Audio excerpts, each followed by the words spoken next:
Good evening, and welcome to History for Sleep. Tonight, we invite you to step quietly into the marble corridors, dusty alleyways, and underground sewers of the ancient Roman world. But don't expect grandeur, at least, not at first. No, tonight begins in the most humble of places, with a toilet, a Roman latrine to be precise. We often imagine Rome as a place of glory and conquest, of emperors and monuments, of philosophers in white togas strolling beneath columns. But the truth, like all truths in history, is a bit messier, and often quite a bit smellier. In this episode, we will explore what Roman daily life really looked like for ordinary people. We'll visit their public toilets, and yes, they were public. We'll follow the rise and eventual betrayal of Julius Caesar. We'll study the mysterious cursed tablets buried beneath the ashes of Pompeii.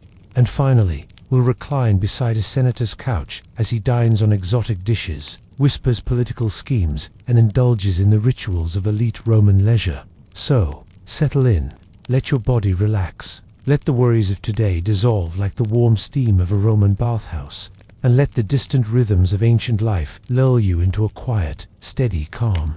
This is History for Sleep, not loud, not rushed, just slow, gentle storytelling, like the patter of sandals across worn stone.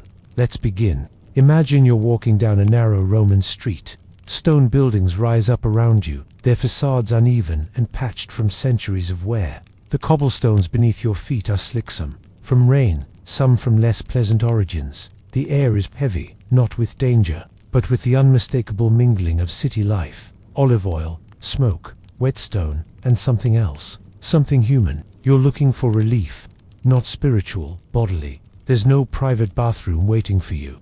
In fact, unless you're extremely wealthy, the idea of such privacy wouldn't even occur to you. You make your way to the Forica Roman public toilet. It's not hidden away. No, it's open to the street.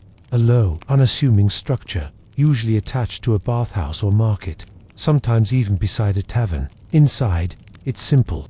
A long bench, carved with evenly spaced holes. There is no divider, no stall, just one long, shared space. The seat is stone, cool, smooth, polished by thousands of bare bottoms before yours. You take your place beside a stranger, perhaps two.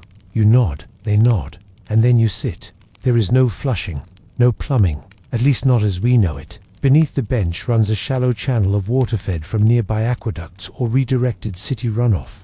It carries waste along slowly, sometimes backed up, sometimes dry altogether. You do your business, but now comes the delicate matter of cleaning. There is no paper, not even cloth. What you find, tucked in a basin, is a communal stickwoodin with a sea sponge tied to the end. It's called a It rests in vinegar water. If you're lucky, you use it. Then place it back in the jar and move on. Parasites are common. Worms, lice, and other unwelcome guests lurk everywhere, often undetected. Doctors, when consulted, prescribe herbs or prayers. If you're of superstitious mind, as many words you might mutter a charm under your breath. Romans believed in spirits everywhere, including in the latrine. There were even tales of demons that could rise up through the toilet itself. Lemures, restless spirits of the dead. Some Romans carved protective symbols into the walls, eyes, hands, even snakes. You finish your visit, you step outside, and back into the street, relieved perhaps, but no cleaner than when you entered. You might now stop at a public fountain to rinse your hands, but the idea of soap, unfamiliar. The city around you bottles the sound of sandals on stone, vendors shouting, children playing, a dog barking in the distance. Life is loud, but it moves with rhythm. The rhythm of trade, labor, and constant bodily need. And while the Forica may seem shocking to modern sensibilities, it was, in its time, a marvel of shared function. A reminder that no matter one's status, all Romans eventually sat side by side. Some found community in these places, others only discomfort. But for everyone, it was just another part of the day, like meals, like sleep, like the long, slow walk through streets that were never entirely clean. And as you return to your home, whether grand villa or humble insalud, carry the scent and the subtle reminder that Roman life was not as glorious as the marble statues would suggest. Not for most, not for the poor, and certainly not for those in need of a quiet moment alone. The irony would not have been lost on Rome, but Caesar's story, like all stories wrapped in power, was not a clean arc. It was built on years of pressure, and the wounds of the Republic went deeper than any dagger. Let's pause and step back to a younger Caesar, before the crowds, before the columns. He was born in 100 BCE, into a patrician family, the Iuli noble. Yes, but not wealthy. His father held modest political posts. His mother, Aurelia, was known for her sharp intellect and strong will. From her, perhaps, Caesar inherited not only refinement, but resilience. His youth was marked by political upheaval. The rivalry between Marius and Sulla, Roman generals locked in a bitter civil war, defined the era. Marius, Caesar's uncle by marriage, supported the populares, the faction, favoring the common people. Sulla, the optimate, represented the conservative elite. When Sulla seized power, he unleashed purges across Rome. Enemies were declared, proscribed, names posted publicly, rewards offered for their deaths. Caesar, only 16, was ordered to divorce his wife, Cornelia, the daughter of a Marian ally. He refused. For this he was stripped of his inheritance and forced to flee Rome. He lived in hiding, moving cautiously through the countryside, sick with fever, marked for death. Eventually, he was pardoned, but the experience remained with him. He joined the military in Asia Minor, fought bravely, won the civic crown Corona Civica IV, saving a fellow Roman's life in battle. He also experienced a strange episode. He was kidnapped by pirates. Yes, pirates. They demanded a ransom for young Caesar. He laughed, told them they were asking too little, and when the ransom was paid and he was freed, he raised a small fleet, hunted them down, and had them executed, not out of cruelty, but conviction, that the world should obey the order he imagined it should. When he returned to Rome, he began to climb. He studied rhetoric in Rhodes. He learned how to move a crowd, not just speak, but command. His rise was never gentle. It was steady, strategic, relentless. Now, let's return to Gaul. 9 years. That's how long Caesar remained there. 9 years of military campaigns, negotiation with tribal leaders, engineering marvels, and careful record-keeping. He built bridges across rivers in 10 days. He laid siege to fortified towns with walls, towers, and trenches. He marched through forests thick with fog and mystery. The Gallic wars were brutal, but Caesar's men remained loyal. He shared their hardships, ate their rations, slept beneath the same thin tents. He wrote nightly, documenting his victories in the third person, as if he were a passive observer. Caesar marched, Caesar conquered, Caesar returned. His words were clear, almost clinical, but beneath the prose, a portrait of calculated control. When the Senate ordered him to relinquish command, he faced a decision that no general in Rome had made before. To return alone was to risk prosecution. To return with his army was to risk civil war. He paused at the Rubicon.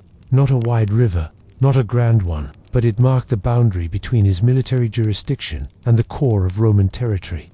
To cross it with legions was treason. He looked at the water, listened to its flow, and then crossed. The die was cast. Let's now sit quietly inside Rome. The city, as Caesar returned, was not ablaze with panic. It was calm, almost expectant. Many of his opponents had fled without contest. He moved through Italy like a wave, not crashing, but advancing. Pompey, his greatest rival, regrouped in Greece. Caesar followed. At Pharsalus, the two armies met.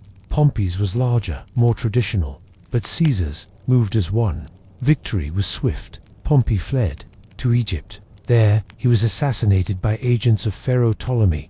The 13th enact meant to impress Caesar. It didn't. Caesar arrived, learned of the murder, and reportedly wept. Then came Cleopatra, young, intelligent, strategic. She arrived to Caesar wrapped in a rug according to legend, offering both alliance and intrigue. Caesar supported her claim to the throne. They became lovers, and had a son, but Rome was always calling. Back in the capital, Caesar now held unprecedented power. He filled the Senate with loyalists. He restructured debt, implemented the Julian calendar, aligning Rome's time with the solar year, a calendar still used today. He also began to prepare for new campaigns against Parthia across the east, but whispers grew louder. He sat on a golden chair during Senate sessions. He appeared in purple robes, colors reserved for kings. Statues were erected, temples considered too many. It seemed he wanted more than dictatorship. He wanted monarchy, and that Rome could not allow. Brutus, Cassius, and others all Once friends gathered quietly. Each had their reasons, some ideological, some personal. They planned not in anger, but with precision. March 15th, he arrived at the Senate. He was greeted, he was guided toward his seat, and then, the first blade, a second, a third. The room did not echo with cries, only silence. Perhaps shock, perhaps resignation. He fell, bled, and died. There, beneath the gaze of Pompey's statue. After his death, the conspirators believed the Republic would return. It did not. The people mourned. Mark Antony gave a funeral speech that lit a fire. Caesar's will was read. He had left money to the citizens, left land to the poor, and named an heir, Octavian, a boy, barely of age, but one who would rise, and in time, become Augustus. Rome would never be the same. The Republic had ended, quietly, inevitably, and Caesarman myth, dictator, became something else entirely. A turning point, not just in politics, but in the rhythm of history itself. Imagine the warmth of the sun resting lightly on your shoulders, its heat tempered by the breeze that drifts in from the Bay of Naples. You are walking a narrow Roman street in the ancient city of Pompeii. The year is 78 CE, and all seems ordinary. The cobbled stones beneath your sandals are uneven, worn smooth by generations of feet. Above you, laundry hangs from balconies, fluttering like slow-moving flags. The air carries the rich scent of olive oil, fish sauce, and warm bread. Mingled faintly with sulfur, the invisible breath of nearby Mount Vesuvius. Shops line the road, bakery counters, metal workers, wine merchants. But tonight, as the lamps are lit and the voices soften to murmurs, you're not here to browse. You are here to leave something behind. Something bitter, something whispered. In your hand, you carry a cursed tablet. It is small, thin, made of lead, rolled into a tight spiral like a scroll. The words etched into it are careful, but not neat. They are not meant for public reading. They are meant for the gods, or something darker. You duck into a tavern, then slip behind it, to the courtyard of a small shrine. Here, at the base of a column, among the overgrown weeds, you place the tablet. You bury it shallowly, pressing the soil with your palm. You do not speak aloud. The words are already there, written for a deity of the underworld. And you leave. The cursed tablets, or defixions, were not uncommon in Roman life, especially in cities like Pompeii. They were never displayed. They were hidden, tucked beneath temples, dropped into wells, buried in graves, folded and pierced with nails. Some were prayers, some were confessions, but most were curses, requests to gods, spirits, or chthonic forces to bind, harm, or influence others. A rival in business, a former lover, a thief, a performer on stage. Some tablets called upon deities by name: Hecate, Pluto, Mercury, Nemesis. Others were more abstract, addressed to whoever dwells in the shadows, or the one who walks unseen. They used formulaic language: bind the tongue and the mind, let his limbs be as lead, may she never speak well again, burn the soul of. The writing was often cramped, repetitive, filled with misspellings, not always from ignorance, but from the belief that exact spelling might not matter to divine ears. In the ruins of Pompeii, dozens of these tablets have been uncovered. Some are deeply personal: a woman accusing her lover of betrayal, a merchant invoking misfortune on a competitor's shop. Others are strange. One tablet reads, "I hand over to you the head, the hair, the brain, the forehead, the eyebrows, the eyes." Another calls for a charioteer's horses to fail mid. Many are anonymous. They reveal little about the people who made them, but much about what they feared: loss, humiliation, revenge, silence. It is easy to imagine these tablets as primitive or superstitious, but they were also deeply human. In a world where legal systems were slow or biased, where social standing determined your fate, a whispered curse felt like the only tool left. Not justice, but something close enough. And then, one morning, the sky changed. August 24th, 79 CE. The air grew warm. The ground trembled. Vesuvius, long quiet, erupted. Ash rained down. Buildings collapsed. Bodies froze in place. And the cursed tablets, they remained, buried beneath layers of volcanic stone, preserved. Centuries later, as archaeologists gently brushed away the layers of time, they found them, still coiled, still etched, still waiting, each one a message to the unknown, each one a whisper unanswered. Some scholars believe these tablets were part of a larger magical system, along with love spells, binding rituals, and protective charms. Others see them as emotional release, a way for the powerless to speak in a world that often refused to listen. They give us insight not into emperors, but into shopkeepers, slaves, widows, and teenagers. People whose names history usually forgets, their fears, their jealousies, their whispered hopes for retribution, now echo quietly from stone. You may wonder, did they work? Perhaps not in the way they were intended, but they did endure, across millennia, across fire and ash. Their words outlasted the very city that birthed them, and now, in this quiet moment, as you rest and breathe, their voices reach you once again, not as curses, but as fragments, as clues, soft echoes of forgotten lives, and the mysterious forces they once hoped would listen. Imagine now that the sun has dipped low beyond the Tiber River. The golden light slants between marble columns, bathing the city in a warm amber glow. Shadows stretch across the tiled floors of a grand Roman villa, and the air hums with quiet anticipation. You are no longer among the common folk. You have stepped into the world of the elite and to the private estate of a Roman senator. This is not a gathering of family. This is a convivium, a Roman dinner party, a ritual as much as a meal, a carefully choreographed display of wealth, taste, and influence. You pass through the atrium, its impluvium reflecting the last of the daylight. Servants bustle silently at the edges, their feet bare against the stone. The air is scented with warmed oil and rosemary. Soft music drifts in from a side room, perhaps a flute or a gentle lyre. And ahead, in the triclinium, the dining room, the guests are beginning to recline. The word triclinium comes from the 3 couches arranged in a U-shape around a low table. Each couch holds 2, maybe 3 guests. They lie on their left sides, propped up on cushions, their right hands free to eat. It is not just a practical posture, it is a statement. To recline while dining is to declare oneself above manual labor, above hunger. It is to say, I have time. The senator himself reclines at the central position, the locus consularis. To his left, a fellow politician.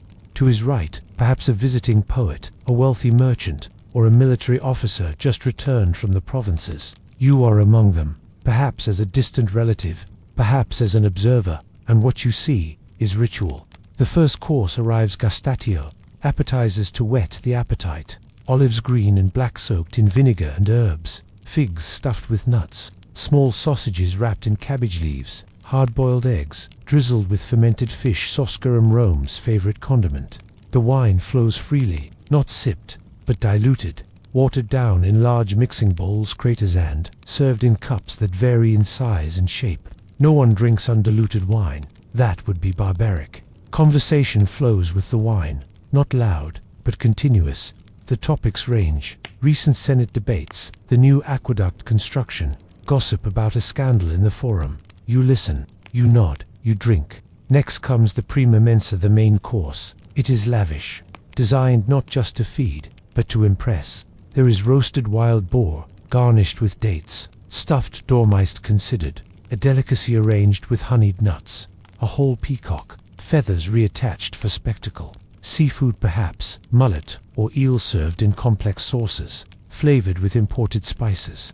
Everything is plated with care, sometimes even sculpted into the shapes of mythological beasts. A server approaches, carrying a bronze tray. You are offered slices of bread, coarse but warm, bowls of lentils, seasoned with coriander, fried artichokes, and always wine. The room grows warmer, the torches are lit, the soft light flickers against the frescoed walls, which depict scenes from Achilles, Odysseus, Dionysus. The senator raises a toast. He praises the Republic, then his own family line, then, modestly, the cook. Laughter ripples around the room, and then, the secunda, mensa, dessert, not rich pastries, but fruits, pomegranates, dates, honeyed nuts, cheeses, aged in ash. Small sips of spiced wine follow, cloves, cinnamon, imported from the East. A poet stands to recite a short verse. It is a satire, gently mocking a rival's poor investment in the grain market. Applause follows, and more wine. Some guests excuse themselves now, others linger. You may have heard the term vomitorium, a common misunderstanding.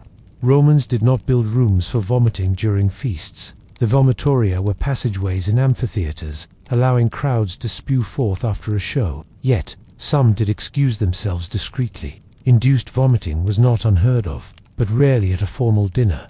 The focus remained on leisure, on endurance, on signaling refinement without ostentation. As the evening wears on, the conversation deepens. It shifts to philosophy. A Stoic guest speaks about virtue, another counters with a reference to Epicurus on pleasure as the absence of pain. The senator listens, then smiles, changing the topic to a recent case of land redistribution in the provinces. A subtle reminder that power is never off the table. Eventually, the gathering winds down. The guests rise slowly, stretching limbs numbed by reclining. They thank the host. A few leave with small gifts, perfumed oil, a folded napkin embroidered with a quote from Virgil. You, too, prepare to leave. Outside, the night is cool, the stars visible above the rooftops, and as your footsteps echo down the quiet street, you think not only of the food, but of the performance. For in Rome, even dinner was a kind of theater, a slow dance of taste, status, and subtle maneuvering. To recline at a senator's table was not merely to eat, it was to participate in a centuries-old tradition. One bite, one word, one glance at a time. And now, the banquet hall fades, the torches dim, the final goblet has been emptied, and the city of Rome, so full of life, noise, and history, sinks quietly into the hush of night. You have walked through its alleys, sat beside its people, listened to its whispers. We began in the most humble of places, a Roman latrine, a place not of glory, but of necessity, a reminder that even in the greatest civilizations, the most basic needs endure. You felt the stone beneath you, the communal presence, the quiet rituals of cleanliness such as they were. Then we followed the long and deliberate rise of Julius Caesar, a man shaped by storms and ambition, whose footsteps reshaped the Republic, not with speed, but with steady, unwavering intent, and whose end marked not a conclusion, but a transformation of Rome itself. We stepped carefully among the ruins of Pompeii, listening to the whispers hidden in lead, the cursed tablets buried in ash, yet rich with human emotion, a quiet chorus of frustration, desire, and unseen hope, etched not for history, but preserved by it. And finally, we reclined beside the elite, not to feast, but to observe, to hear the clink of cups, the murmur of conversation, the subtle currents of politics veiled in laughter, to see how, even in leisure, power found a way to express itself.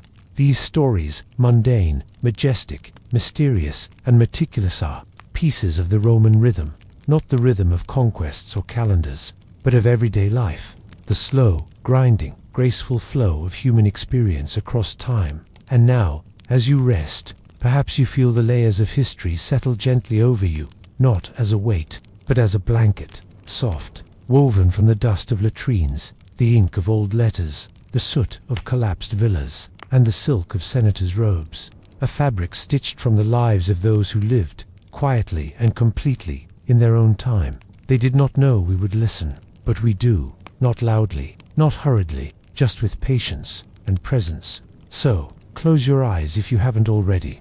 Let your breath settle into an ancient rhythm. Let your thoughts wander gently, as if through the echoing halls of a forgotten villa. The past is not far.